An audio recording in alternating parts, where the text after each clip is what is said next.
एक अनाथ बालक की आत्मा कथा हिंदी कहानी निबंध। बाबूजी, आप मुझसे मेरा परिचय जानना चाहते हैं, लेकिन मेरी समझ में नहीं आ रहा है कि मैं आपको क्या बताऊं। मैं एक अनाथ बालक हूँ। इस दुनिया में अपना कहने लायक मेरा कोई नहीं है। बस यही धरती ही मेरी माँ है और आकाश ही मेरा पिता है। मेरा जन्म आज से 13-14 साल पहले इसी शहर की एक झोपड़पट्टी में हुआ था। मैं नहीं जानता कि मेरे माँ बाप कौन हैं। मैंने उन्हें कभी नहीं देखा। क्या मालूम वो इस दुनिया में हैं भी या नहीं। मेरा तो शैशव और बचपन एक अनाथालय में ही बीता।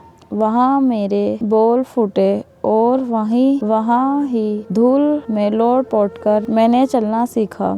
वहाँ के स्कूल में मैंने थोड़ा बहुत पढ़ना लिखना सीखा। जीवन का पहला दशक तो वहाँ किसी तरह बीत गया, लेकिन बाद में मेरा मन उबने लगा। उस दया और याचना की जिंदगी से मुझे नफरत होने लगी। कभी किसी सेठ की ओर से खाना दिया जाता तो कभी बाहर गाना बजाना करके अनाज और पैसे मांग लेने पड़ते। मुझे लगा, छी, ये भी कोई जिंदगी है। ऐसे जीवन से तो मरना अच्छा है। एक दिन मौका देखकर मैं भिखमंगों की टोली में से भाग निकला। मैंने सोचा था कि अब मुझे कोई अनाथ नहीं कहेगा। बाहर की दुनिया में आकर मैं काम की तलाश में भटकने लगा। कोई पूछता, तुम्हारे माँ बाप कौन हैं? कोई पूछता, तुम्हारा घर कहाँ है? कोई कहता, किसी की जमानत दिलाओ। मैं क्या उत्तर देता? एक प्याऊ और पानी पिलाने वाले पंडित ने मुझसे हमदर्दी बताई। उसी की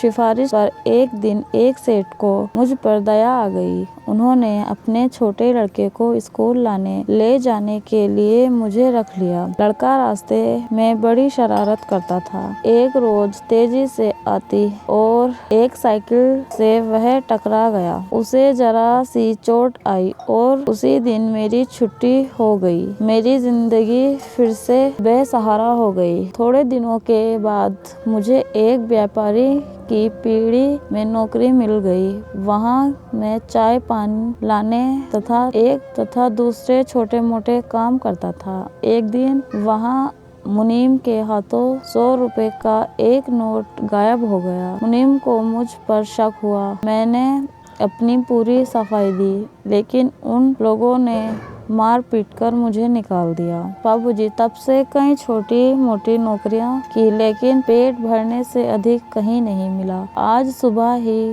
कांच के गिलास फूट जाने पर शरबत वाले ने मुझे कई थप्पड़ मारे। मैंने उसके यहाँ काम करना छोड़ दिया। भूख और अपमान से दुखी होकर मैं इस बाग में आकर बैठा ही था कि आपसे मुलाकात हुई। यही है बाबूजी मेरी आज तक की जिंदगी। इसमें ना ही आशा है, ना कोई उम्मीद है। सचमुच इस दुनिया में अनाथों का कोई नहीं है। बाबूजी, क्या आप मुझे कहीं कोई काम दिला सकते हैं? आपके गले नहीं पड़ रहा हूँ, लेकिन हो सकता है कि आपका यह एहसान इस अनाथ के लिए वरदान बन जाए।